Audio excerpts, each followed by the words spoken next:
The SciComm Collective acknowledges the Whadjuk people of the Noongar Nation as the traditional custodians of the lands we study, write and record on, and that their sovereignty was never ceded. Hello and welcome to the SciComm Collective. Different useful knowledge in different areas. The joy is sharing it. Making science accessible. The ignored final step of the scientific method. Every different perspective. Science is culture. The SciComm Collective, bringing science and science communication to you. Hello and welcome to another episode of the SciComm Collective. This is Camila, and here in the studio is Dr. Heather Bray joining us as a co-interviewer. Hello, everybody. We have a very special host today. Hi, everyone. My name is Crystal Ngo. I'm so excited to be here. Thank you so much for having me. Now, would you mind telling us a little bit about your background, what you did before science communication, and then how did you arrive at science communication and specifically at UWA? This is a great question because I could go on and on about my background, but I can talk to you guys about me graduating high school. I can start there and maybe talk about getting to the position I am now. So as a young teenager, thinking about what you want to do for the rest of your life, for me especially, I really found it difficult to figure out what that was. All I knew from my parents being immigrants, coming over here, seeking a better life, they wanted us to go to uni. And so for me, it was a non-negotiable. Mm-hmm. So for me, I had to basically choose a career path when I was 17. And so what kind of interests me at the time was I really loved chemistry, so I fell into nutrition. I do love food, which is another reason why I got into it. So I did that. I didn't do so well at some of the units. It took me a while to finish, but even doing it, I remember being really not sold. And I remember having crash outs to my parents, I don't want to do this, hate this so much. But mum and dad were like, what are you going to do? Are you going to drop out? Blah, blah, blah. But then I had no idea where to go next. Mm-hmm. And so I ended up graduating, finished the degree thinking, I don't want to be a nutritionist. What do I do now? I don't want to be a dietitian. Maybe is that the next thing I have to do? So I ended up taking a year off. Honestly, I was really interested in modelling. I did modelling for the next 2 years. That was awesome, really pivoted my career. And then I went and did public health, a graduate certificate in that, which I actually really loved. I really loved community. With nutrition, it was a really one-on-one relationship that you had with client, and then public health was a bit more community-based and preventative, which I love, but I also didn't see myself doing government. Right. Which public health is very much leaning towards government. And so I took some more time off, and then COVID hit. I was actually planning to go over to Melbourne, but COVID hit, so that changed my plans. And then randomly, I was online trying to figure out what my next move was. And if you're anyone like me who doesn't know what they want to do with their life, and in those gap years that you were kind of trying to figure it out, and you realised that you wanted to do something more creative, which is what I found that I wanted to do. I knew that I wanted to do something creative on a day-to-day. I knew that what I was doing in the past wasn't giving me that. And that's something that I only knew coming out of high school and having those gap years where I was really able to understand who I was and what I wanted to do. So anyone that is in the same boat as me during that time, you're so not alone. I know so many people are also in that boat as well, but you will find something that you are going to love. And for me, it was finding science communication. And so what really sold it to me at the time that I was looking was that it was a mixture of art and science. And so I knew that I loved science and I knew I had the background in it, but it had art and the creative side of things. And I thought, this is what really interests me and I want to know more. It made me question everything, really. So coming from a girl that was terrible at English and didn't understand really much about it to being so interested in the worlds of words and communication was a completely new chapter for me, I guess. And so, yeah, that's why I found science communication. I guess that's the long story of it. No, that was great. But yeah, ever since then, it's been amazing. Yeah. Well, thank you very much for sharing that. And I love that you mentioned science communication brings in the arts and science, because we here at UWA and part of what the SciComm Collective is about as well is, science communication is multidisciplinary or interdisciplinary. So there's actually room for everyone. And when there's room for everyone, we also have the opportunity of expanding, or we get to expand what counts as valid knowledge or what counts as science. So that's something that I've learned here at UWA that's been very valuable and something that we really try to emphasize on the SciComm Collective. So that's we really appreciate that story. Thank you. Now, let's rewind a little bit. Yes, you've told us a story of how you arrived at the Master of Science Communication. Why did you decide to do research or a dissertation? Because you're not an academic. I'm not an academic. You're so right. No, you know what? You could be if you wanted, by the way. Oh, thank you. Thank you. You know what? I had lots of ups and downs being like, oh, should I do research? Should I not do research? And at the end of the day, I knew that maybe research wasn't the route that I wanted to go down forever. But you know what? Like, the fact that I did my dissertation allowed me to figure out, okay, I can come back to it if I wanted to, if I enjoyed it. And for me, like I'm sure many others, I like to try everything before I actually go into it. So I have always been really interested in podcasts as a medium to just listen to and learn on the car ride anywhere. I was always interested in the storytelling element. I was really interested in how people create a place where people can just be themselves and talk. Yeah, just as a medium, not having to be video and just auditory, if that was the case. And it was also at the time something that was new for me. And I think with podcasting, you can create so many streams of content from. So for me, when I did my dissertation, I did it around understanding the motivations of science podcasters. And at the time when I was doing my course, I was doing a lot of my coursework, I guess, on podcasting. And I also learned a lot about podcasting during some of the units. But yeah, for my dissertation, I really wanted to deep dive to understand science podcasts in general and how it's being used by the Australian public and science podcasters as a whole, because there was a bit of a gap in the knowledge at the time. Yeah, I was just quite interested in that world of things. So, yeah, that's what led me into the research and dissertation route.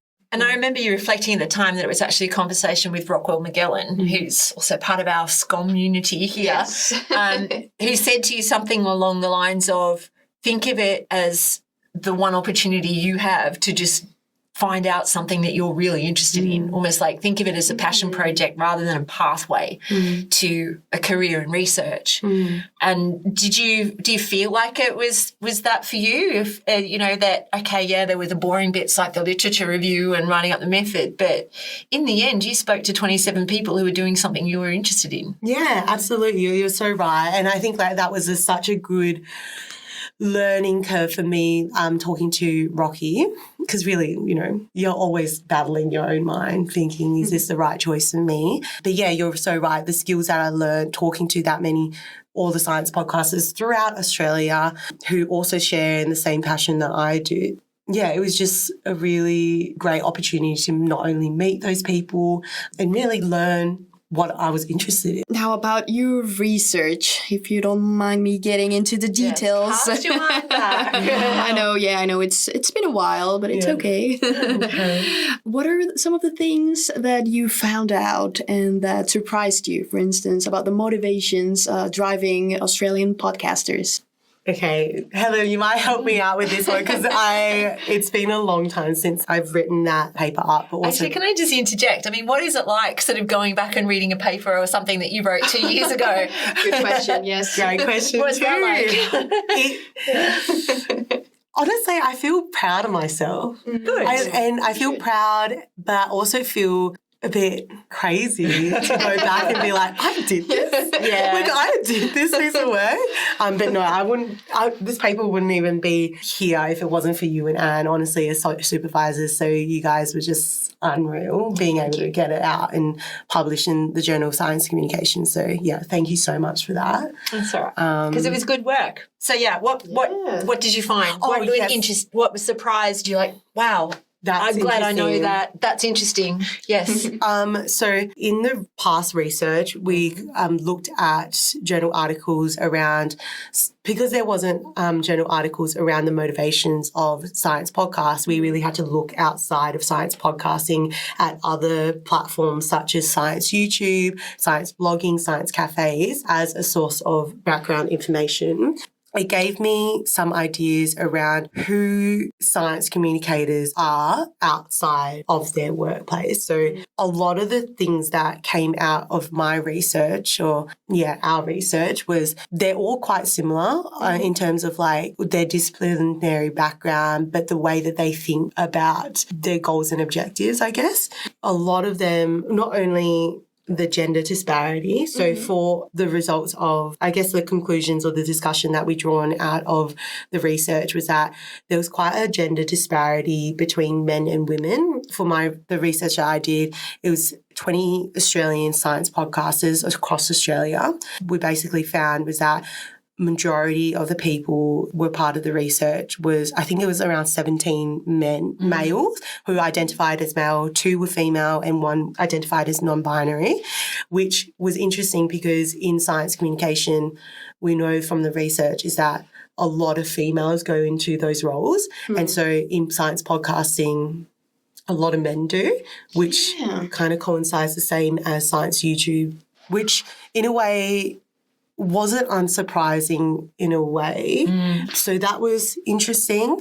Another thing that was also not unsurprising was their ideas around bettering society through science, or their social responsibility to educate the public, I guess, through science. Right. Yeah. Okay. So there was thoughts around like the deficit model is what we kind of talked about during our course, which also coincided with a lot of the background information that we learnt as well. So that was interesting but unsurprising. Another surprising but interesting one was the disciplinary background behind science podcasters.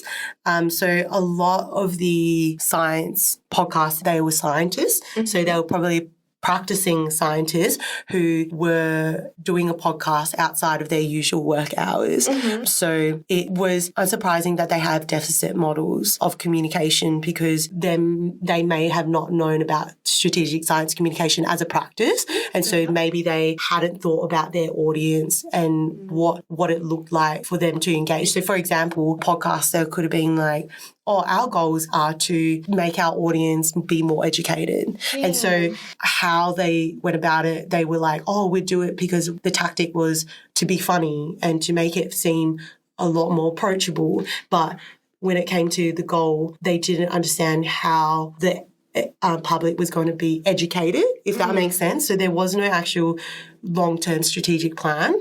Yeah. And so that was quite an interesting result that came out of the study as well. Yeah, I mean, in some ways that was one of your motivations, was to explore this landscape, knowing that it was already heavily populated, shall we say, with people who were doing it outside of their 9-to-5 paid job. You know, are they doing that because... it was like, why are they doing that? And if they don't have any background in strategic science communication, then how are they even working out? Like, for me, it just seems so strange to do something without a goal, because otherwise I won't ever know whether I made it. Like, I have to have some kind of endpoint in mind so that I can see whether I was successful or not. And if I don't really have an end goal that I can measure, then I will never know when I'm successful. So that But I know that that's just been part of my training and part of my background now for so long. And so, yeah, I think your research question was almost like, are they thinking strategically about their podcast when they're thinking about audience, and if they're talking about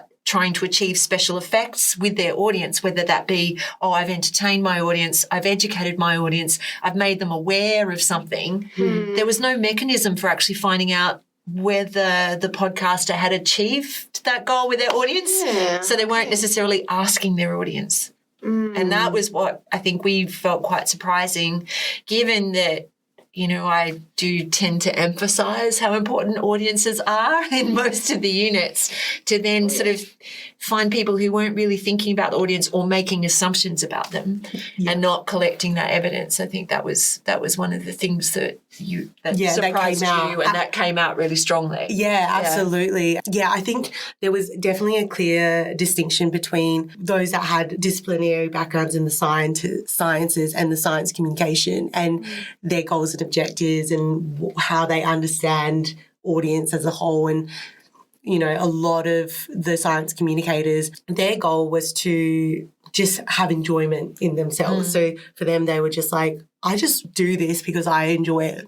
And there wasn't any kind of outcome in terms of maybe to entertain rather than to educate. And so when it came to entertaining, like, maybe humour makes more sense. So, yeah, you're absolutely right, Heather. It was how were they going to create education or the social responsibility without having the mechanisms to measure that. You know, so that was quite an interesting outcome. Right.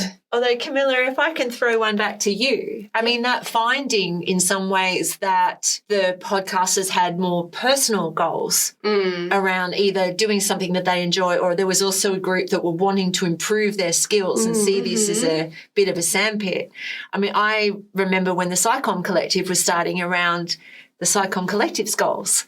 And in some ways, this work gave you guys permission to go, well, our goals are around our own learning far more than the audience. So while audience out there, you are important. Did this work influence the formation of the PsyCom Collective? Do you remember? I mean, this is an example of you guys taking research hot off the presses and applying it straight away. Oh, absolutely. And if we really, at the PsyCom Collective, we want to do things differently, you know? We know that the deficit model, we can link again, we can post again the link to the episode in our show notes so you can check it out. But yeah, our idea was to move away from it. And in order to move away from that, we want to lean more towards a participatory model or third order of science communication. And it begins not only with the recognition that there's multiple audiences instead of a faceless general public, but also about finding meaningful ways or more engagement with the audience as well, assuming that they already have knowledge, and that the idea is to contribute to the conversation around science, because that's what science communication is ultimately, the social conversation around science. So in many ways, those findings, really informed us or really made us aware of the gaps. Or, if this is happening, if this deficit model is still persisting, what are we going to do? How are we going to approach this more strategically and actually build engagement and move towards that third space? And, if you want to take it a little further, how do we want to make science communication inclusive? Because again, this is something that I guess we've emphasized on previous episodes, but we're all about inclusive science communication. So we believe that everyone can participate in that conversation around science. Everyone can engage with science. The ideas that we have around what science is are actually expanded when you take this into consideration, and there's room for many of us, you know. That's something that has been very important at UWA. Like, I'm sorry, I'm expanding on this, but that's been very meaningful in my own journey as well, as a master's student, but also as a PhD student now. So that's been very powerful in many ways. And I guess this is a good introduction, a good segue into my next question, which is, how do you practice inclusive science communication? And how do you think that your own positionality, I guess, or who you are, your own experiences are translated into how you do or how you communicate That's a really good question. It's given me a lot to think about because after graduating, I was lucky enough to get a job in the disability sector. So I, at the moment, work as a marketing and communications coordinator at Kind. So what Kind does is that we basically support families raising children with disability across all of WA. Our membership has like over 6,000 families with it. And honestly, it's such a rewarding job. I just feel so lucky to be able to not only associate with those families, but also be part of such a passionate team. I really led the project around podcasting. We now have a podcast called Kind Conversations, where we bring in a lot of guest speakers as well as our peer navigators who all have lived experience of raising a child with disability or one of their family member has a disability. We highlight that a lot. I feel like the disability sector is quite insular. For me, I basically run all of the social media as well as all of our email marketing campaigns and also doing podcasting with Kind as well as talking to lots of professional members. So not only just the families, but also professional members that we put in our What's On email newsletter that goes out every single week. So yeah, my job really is to connect with those families and make sure that our services and supports are accessible and inclusive for families. You know, there is a big gap in how parents, because parents are so time poor and they're juggling appointments and like I feel like everyone should have awareness around disability and the lives that people with disability live and the families that they have as well, and how not only many challenges that they face in the world that I'm going to quotate like people without disability have in comparison, and also the families that they have and the challenges that they face as well.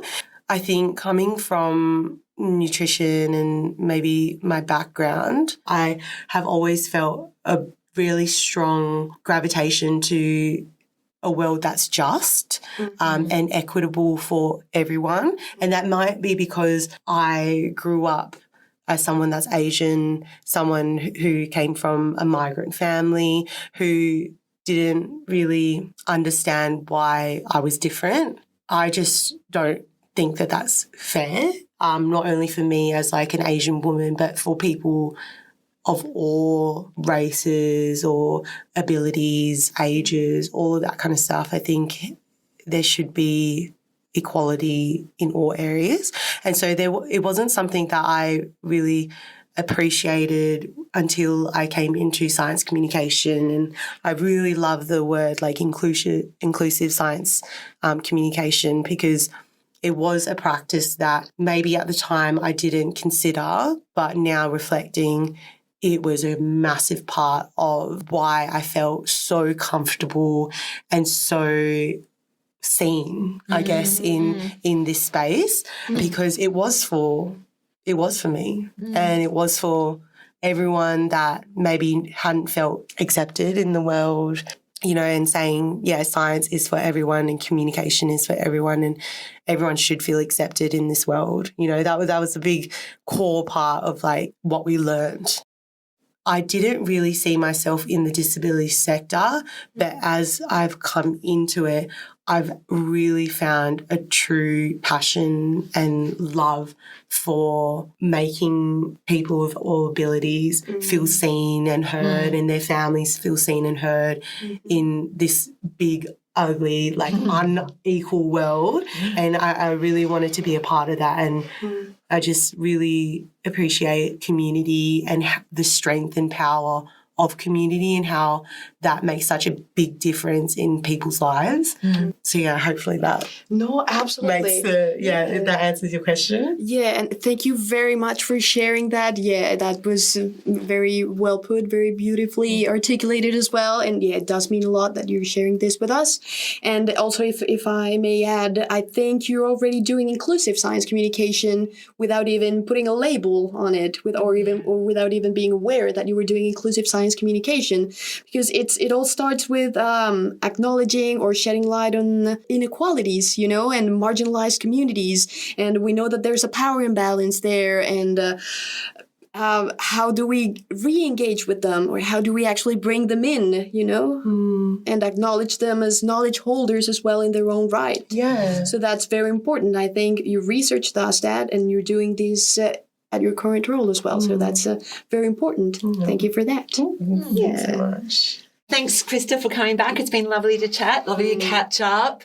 Wonderful to hear about you going off and doing, exciting things. And I think for me, hearing you talk about, how important community is, and realizing, the kind of difference that we can make when we do actually meet people where they are. And when we take the time to listen and understand, and then when we can help, make sure that they have access to that information they need, when they need it, how they need it. I'm glad you find that rewarding. I'm very pleased to hear that, because I think the same. I think that's an important job to do. I think, social justice, inclusion, the disability sector in particular, a lot of us think that that's something that happens to other people, but most of us will have a disability ourselves at some point in our life. My parents are now 80, so I'm blessed that I've even though I have been a parent of, on paper, a child with a disability, I haven't had those pain points and the challenges of many of the families that you are. But, looking down the barrel of ageing parents, and I think just as a society, if we do more to lift each other up rather than tear each other down, the world will be a better place. So I'm so glad you found your place in that world and that you're fighting the good fight. Yeah. That's great to hear. Yeah, thank you so much. I really appreciate it. And I appreciate you both inviting me on to have a chat with you both to catch up and hear a bit more about what you guys have been up to as well. It's been awesome to come back on campus and just put my feet back on home ground and just be back. And it's just so rewarding to hear of your journeys as well. And just don't forget about me. Oh, we don't. No. Once you're in this community, you're in it forever. Yes. Always a part of this Remember, community. I did say that you'll be part of my network forever now. Oh, I remember saying that to you. Yes, I have never forgotten, actually. I'm with you guys for life. So, thank you so much for inviting me. It's been such a joy. Look forward to whatever you decide to do, moving towards a career in research. And, Heather, I hope you continue to just be an amazing, amazing teacher, and all your students love you as much as I do. So, thank you so much, guys. Thank you very much for that, Crystal. It was great seeing you again, having you sit down and share all these incredible things with us. It does mean a lot. Thank you. Thank you so much, and thank you all for listening. Bye-bye. Thanks for listening. Find us online at thepsychomcollective.com. That's com with 2 M's. Questions or comments about today's episode? Get in touch on Instagram at The Psychom Collective.